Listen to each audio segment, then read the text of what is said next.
Today at Creative Mind Podcast, Jia Song. She's an entrepreneur. She's the owner of West Meets East Consulting. And in her company, she helps Western businesses understanding and accessing the Chinese market. In today's interview, we will talk about European and American misconceptions about China in general, but also regarding business, and about how to do networking in China. We will start with the question: what do Westerners understand wrong about China? Yeah, sure. So there are so many misconceptions and stereotypes Westerners have of China in various aspects. So that can go from one extreme to another. There are examples like China is a country living in poverty and is still underdeveloped. The Chinese people are only copycats. The air is toxic. How can you breathe there?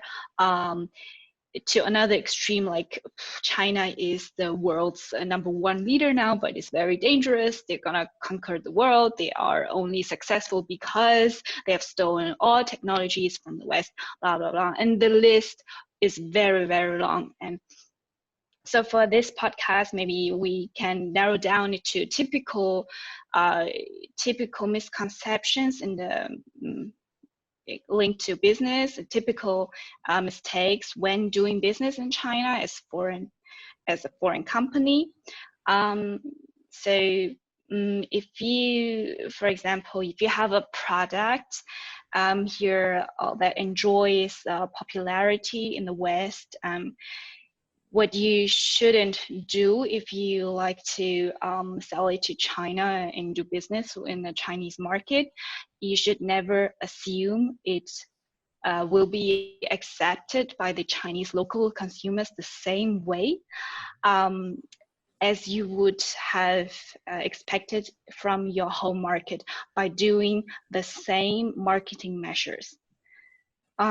What I mean by that, first of all, you need to understand that the golden years of foreign brands that enjoy such a popularity in China, these years are over. Yeah, okay. Is this also, for example, relevant for Daimler? Also like the real famous brands like Mercedes, right? At the moment, for example, maybe you can look at Volkswagen and they're like the leader in the Chinese automobile industry. So do you also like, for example, see a change in that in the future? Yes, exactly. So you see there, especially the young generation, talking about the post 90s and the generation Z, these strong consumer forces in China, they're now strengthening their own culture confidence. And they grew up in an era when China is experiencing astonishing growth, right? And they're experiencing the turning point from being just cheap copycats to also technology leader in certain areas, especially when we're talking about, you mentioned the automotive sector. Nowadays, when we think of electronic vehicles, you will like Chinese automotive vehicles also omnipresent, right? You have NIO, you have Byton, you have BYD, and all other very strong brands from China.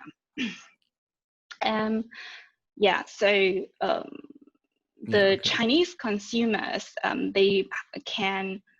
they buy more value for money, and that you can see the local products in China with high quality is also selling really fast and is increasing its sales in the last decades, especially.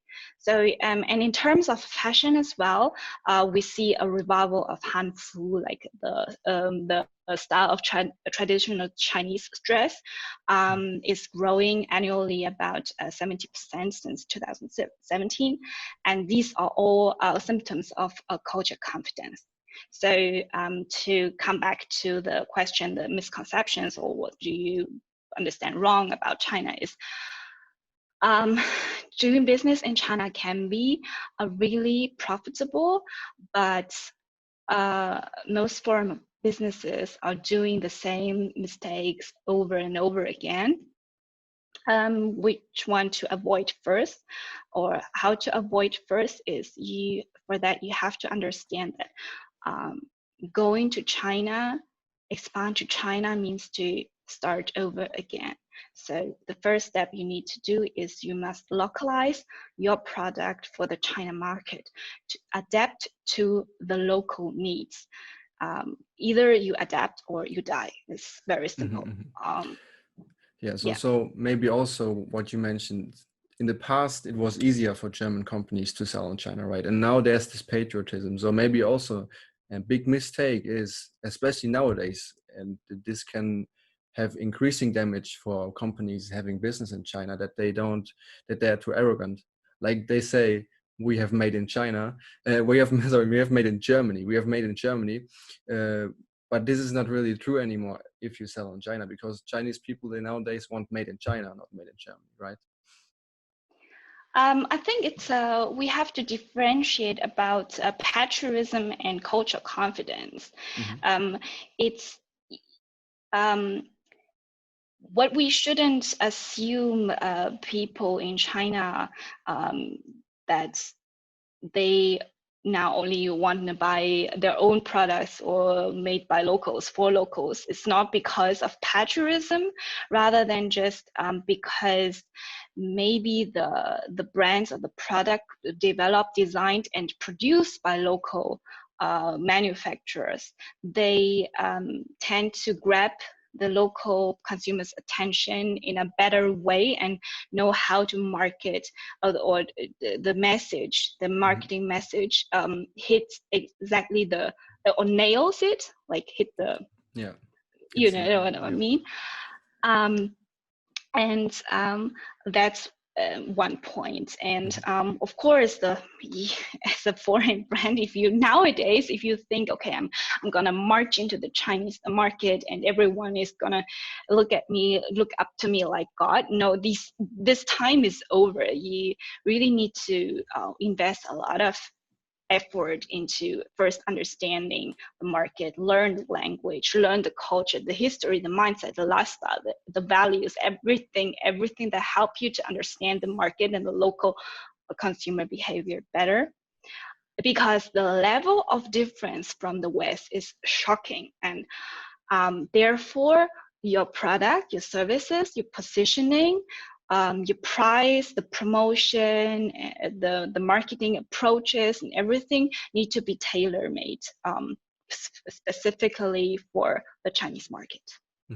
Yeah, so you're also active, or you have an M&A background, and you're also consulting regarding company takeovers, for example, in China, right? I come from a accounting finance background.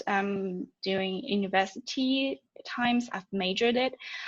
So after my graduation, I started first at Ernst & Young in the transaction advisory services, and these time I really appreciated, because that company, the corporate, gave me the chance to dive into this very competitive market and give me the chance to learn, to gain the experience in M&A and transaction advisory. And yeah, so, but that was some years ago.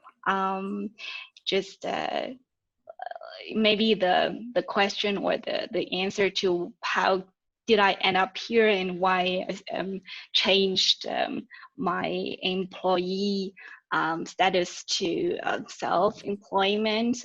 So that is mainly due to one major reason. It's because I felt like the purpose and the meaning of China-related work really, really mattered to me. Me as a German-born Chinese who also lived, studied, and partly grew up in China. I felt like my mission is to bridge the West and China closer together. And this is also where my passion lies and all my passion is about. Especially in the past few years, where we here in the West also experience a steadily growing curiosity regarding China-related topics, along with China's increase in relevance in the world. I feel like now it's even more time, the reason why I should step into this field of business. And so what I think is also the curiosity is often filled with fear, reservation, and misunderstanding about China. But the main reason for that is the lack of knowledge about China and the biased view on China. So I believe a lot of misconceptions can be solved if we fill this gap of knowledge. And here's where I am. Yeah. Okay. Let's take this passion and let's try to explain a bit more about like these misconceptions that you have mentioned. Maybe you can give more examples, like from business in general, but also from investing if foreign companies are investing in China. So one example that I'd like to mention is the Pampers case study. The success story of Pampers, the very big brand P&G. So when this brand tried to sell its diapers like 20 years ago to China, it first failed really bad in the Chinese market. Why? Mainly it's because they didn't, they really didn't understand why Chinese people don't use diapers for their children first. So there's no need in diapers at all. Like this throwaway commodity is seen as something abnormal. They don't know that the kids were rising up with kaidanku, like they just have a split and then they do natural, and so Pampers need to really create the necessity of wearing diapers. And also what they didn't do right is the pitch was not very compelling to the consumers, like moms who need to buy the diapers. So the first try was to advertise it as, okay, if you use diapers for your kids, then you parents can have a nice rest during the night. And that is not really a good slogan, and it's not very successful because in China, if you only have one child, then you give everything for that child. So your own necessity comes the least, and it doesn't matter how many times the mother needs to wake up. But then after a few years, I think in 2007, Pampers started again doing another marketing campaign, which is called the Golden Sleep campaign. And this time they nailed the message very well. They have redone their marketing strategy, and this time it was if you like they now know that Chinese, they invest a lot in their children and they would like to give everything to their children the best. So they use the slogan like, if you like to increase, strengthen the cognitive development of your child, use diapers, because the child can relax during the night and that will increase their cognitive development. And then, okay, people start buying Pampers like crazy. Yeah. So to shorten the Okay. this message, yeah. So that is one example. That's interesting. Yeah, it's quite interesting. It shows actually exactly how you shouldn't do when entering the Chinese market, and what you instead should do.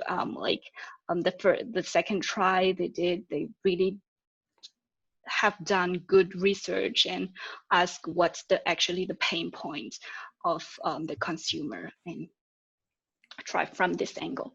Yeah. And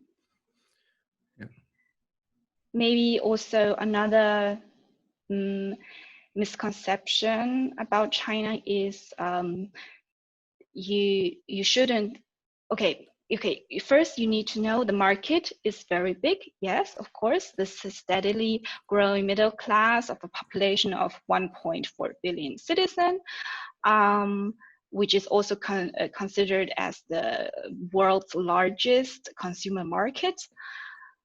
But you also should know that not every product is suitable for Chinese consumers. So avoid wrong predictions and avoid overconfidence. An example is what I can tell, maybe the usage of deodorant. So when I was child in China, I was wondering why you cannot even buy deodorant in the most the most developed cities, like the tier 1 cities, Beijing, Shanghai, and that was very strange to me, because such a necessity product. And it turns out that I've read later on that Rexona actually tried to sell this product in China many times, and the prediction was really huge for the market, because so many people, and but it never turned out really successful. It's a big reason behind that is people just they don't have the same issues like we would have here in the West, like the odors, like I don't want to be, this is different, and you need really to don't overestimate and really ask the locals. The locals will give you a better overview of the market response that you could ever do done comparison to just sitting here and trying to calculate based on your own assumptions. Try to ask the locals' opinion, and their honest opinion and what they will recommend to you is really, really helpful. So maybe now let's talk a bit more again about yourself. So especially about your company that we have already talked about, or you have talked about, that you have decided to become an entrepreneur, I would say. Yeah, you have your own company. So what exactly do you do in your company? Sure. My consulting business is based here in Frankfurt. I mainly provide smaller Western companies, mainly German ones, with market services, entry services to China that will include market intelligence, brand localization, business matchmaking services in China. And I also give workshops on intercultural competencies. So mainly it's about the first contact, or the first provide them knowledge for companies that would like to expand their businesses to China. So I do the consulting work. I look into their product, the sector, the industry, and also give their analysis about the Chinese market of this certain area to give recommendation to the company whether and how they should invest in entering the China market. Mhm. So what especially is interesting or interests me in having a business, and especially also regarding China, right? Being an entrepreneur. I think for being an entrepreneur, it's important to have a certain network, right? And Sure. maybe we can also go in the direction of Guanxi, because China is more, right? China is way more based on relationships than Germany, for example, is. So firstly, maybe how do you network in China? And secondly, what's different from networking in China and Germany? Sure. As you already mentioned, building relationship is very important in China, and you also called it already. It's guanxi. I'm not a fan of saying everything is about guanxi, but definitely agree that guanxi is extremely important, especially in China. And how I do networking in China is, on the one hand, I'm very glad and fortunate that I have the China background as well, and I've never lost the relationship to my Chinese classmates, the local classmates, and when I was living in China, and also building up strong relationships with them. Nowadays, they also either very, very successful people in the companies, including state companies, including local government positions, so on. So that part of relationship is like a gift to keep this guanxi ongoing. But on the other hand, I also invest a lot of time and effort in keeping that contact and gain even more contacts through networking events in China, and really show the effort in getting to know the people, asking also about private questions and to care of their family members, and that is maybe also linked to your question, what is so different about China networking is really it's if you compare to the West, where you somehow split, like this is my professional network where I in this business field that I'm involved with, but then I go home and then this is my private area, and try to separate them to each other, from each other, I'm sorry. Whereas in China, it's not that. The split is not very clear. It's not awkward at all if you also ask your professional associates about personal issues, family issues, or where you can help within their families. Not at all. It's not awkward. Instead, it's they expect you to let yourself be a part of the family, especially if you're doing business with them and building this trust. Building trust in relationships with your Chinese business partners and keep the good guanxi is essential doing business in China. And how you can do it, you need to know each other very well, not only in a professional way, but also making friends, going out for dinner, invite all the family members to your home and chit chat.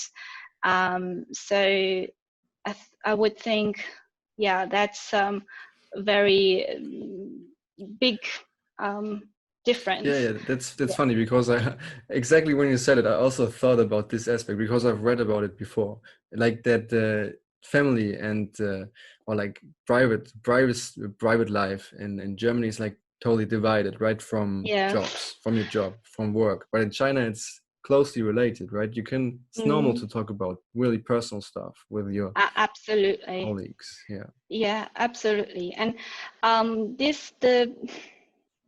there is a reason behind it, like the why the building good guanxi in the business aspect is so important. So here in the West, we rely on, we rely on black on white, the law. Mm-hmm. You sign contract, then you're tied to the contract, and the law will support you and give people right and wrong, and will also punish people that disregard the law. In China, however, they're only relying on legal system or only relying on legal protection is actually a business risk, because there are the law is not that wasserdicht, like Tight, maybe. tight, yeah. As compared to the West. And so people really, they rely on good, strong relationship, good 关系. So when they trust each other, first they make friends, and they trust each other, and they trust what other people say. Then you don't necessarily need the contact to tie the deal. You just sign the contract because you already trust the person. So the logic behind that is you sign the contract with someone you really trust and use the contract to secure promises. If you contract with someone with no 关系, then the contract power is also limited. So I would say that's one of the major differences. Yeah. Okay. So maybe a more general question. Yeah. What do you recommend to like expats, like foreign expats, or like students or workers, employees that will go to China in the next time or have already been in China, but still, what do you recommend to them, foreigners in China? Also me. In what sense? In what? Just in general, and also regarding maybe this networking aspect. Okay. What I generally would recommend is try not to go to China with prejudice. Mm-hmm. So if it's possible for you to forget what Western media tell about China, then try to forget as much as you can, and instead read books about China history, read books about China culture. Mm-hmm. Mostly those, try to grab to books that are provide unbiased view. I know it's hard. I can also recommend some later, but I don't think it's a good requirement, or it's a good way to go to China with all the prejudices you have, maybe you gained actively or passively in the past, and go with this prejudice to China and see China from the angle that you have already somehow developed in the past. Yeah. So learn about the culture, learn about people, talk to locals, learn about the history. Yeah. Great. So also when you talked about history, I also remember the story I've been told lately by a associate professor who worked in China for some time. From Brazil. He's from Brazil, but he worked in China for some time. And he told me when he went to the bookstore, there are, even in like international cities like Shanghai, there are only Chinese books, right? And secondly, they are like the history books, the history encyclopedias. They are way bigger. They are way bigger than anything you would find in Europe. So that means Chinese are also really proud of the history, right? Yeah. Yeah. China has a history of around roughly 5,000 years. So although Chinese political system is totally different from what we know or what we're used to here in the West, Mm-hmm. there's a reason for China's existence, and there's a reason why Chinese people act the way they do, and there's a reason behind it why China um, even exists nowadays. From if you look at the whole history of 5,000 years, so I really recommend before you judge about China, first you need to learn about China. That's great. So do you have any for the end? Do you have any recommendations for books to read? Yeah. So for now, recently I've read the AI Superpowers from Kai-Fu Lee, which I really recommend. It's an excellent overview of the Chinese activities and artificial intelligence from ground zero's perspective. And this is actually a great summary of what's happening in China, and also the Chinese way, in which extent it's different in comparison to America, or generally to the West. And the author, whose name is Kai-Fu Lee, he, in my point of view, he did really a smart analysis on also on the human AI coexisting coexistence. About that, he made his own assumptions and his outlook, and yeah, it's absolutely a must read if you are interested in knowing about China, and if you're also interested in future technology. And there's another book also recently came out. The book's called Has China Won? From Kishore Mahbubani. I'm sorry, it's Kishore Mahbubani. Yeah, Kishore Mahbubani.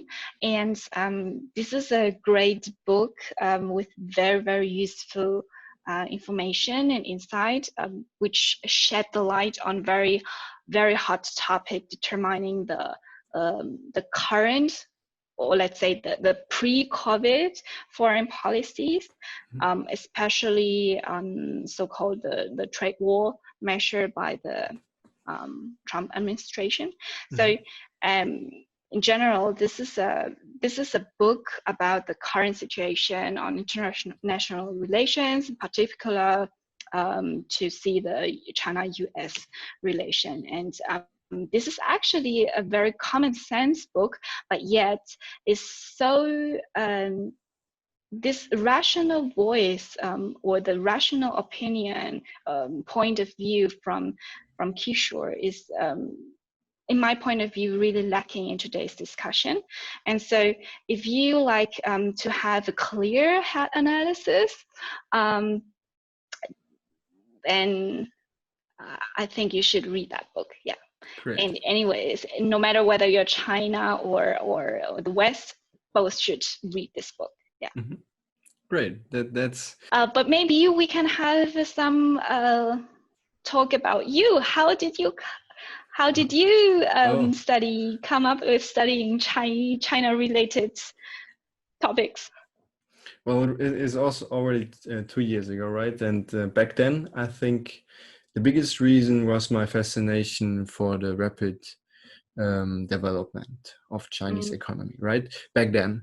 Nowadays, I'm way more also interested in the Chinese culture and like the diversity of China, right? And yeah, like as we said, you can't go to China and think China is China. There are also so many different smaller populations and smaller areas in China that have their whole single cultural identity, right? And yeah, I think it was this economic and also this cultural aspect that brought me to China. Cool. Have you been there before, or No, are you planning actually, to go? I'm studying at the East Asia Institute of Ludwigshafen University. Maybe you've heard about it. Yes. Yeah, and I'm in my fourth semester, going to the fifth semester now. And normally, like the fifth and the sixth semester would be in abroad year, but Yeah, the COVID situation at the is, moment it doesn't look good, right? At the moment it yeah. doesn't that look that good. Yeah, so I'm doing this podcast, right?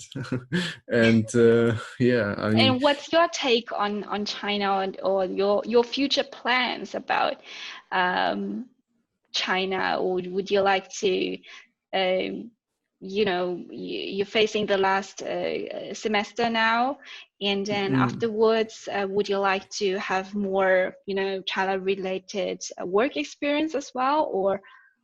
yeah, Yeah. well, I still have 2 years of study, so I have 8 semesters, Okay. and yeah, after that I probably plan to do my masters, and probably in China.